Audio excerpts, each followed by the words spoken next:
Kumpiyansa ang Civil Service Commission na makatutulong sa pagpapaigting ng serbisyo ng mga ahensya ng gobyerno ang ibinabang kautusan ng Malacanang patungkol sa bagong Pilipinas Himat Pledge. Sa ilalim ng Memorandum Circular Order No. 52, hinihimok na kasi ang lahat ng ahensya ng pamahalaan na isama ito sa flag ceremonies.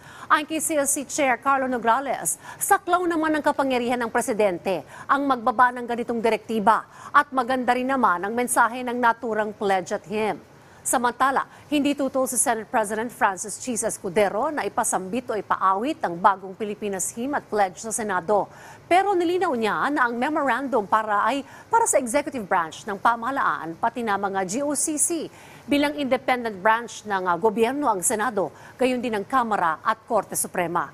Ayon naman kay Senador Jinggoy Estrada, mahalagang ipaalala na ang memorandum ay hindi iligal o irregular. Wala raw pinagkaiba ito sa pagkanta sa Senado, eskwelahan at university hymns na isang paraan para ipaalala ang pagiging makabayan at pagkakaisa nating mga Pilipino.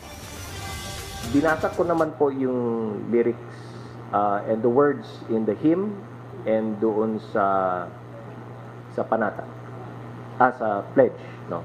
And I see that it is something that yung mga prinsipyo, mga sinusulong naman itong mga principles, ang sinusulong naman ito na yung atikain nito, yung sinusulong niyang gustong ma-internalize ng ating mga government workers is something that is in a positive note naman.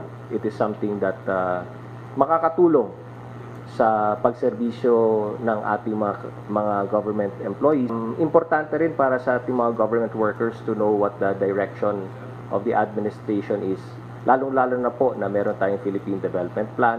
Pero sa ganang akin, kung akong tatanungin, wala namang masamang awitin o sambitin ang mga katagang dapat meron tayong pag-asa, dapat magtulungan tayo, dapat ambisyonin nating umangat ang ating bansa, dapat magtulungan tayo.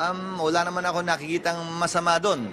At hindi lamang ito ika nga pagpapaalala sa ating mga sarili. Pagpapaalala din ito sa mga opisyal ng gobyerno na ito ang mga bagay-bagay na pwedeng singilin sa amin ng ating mga kababayang kakanta o aawit nito, lalong-lalo na sa mga paaralan.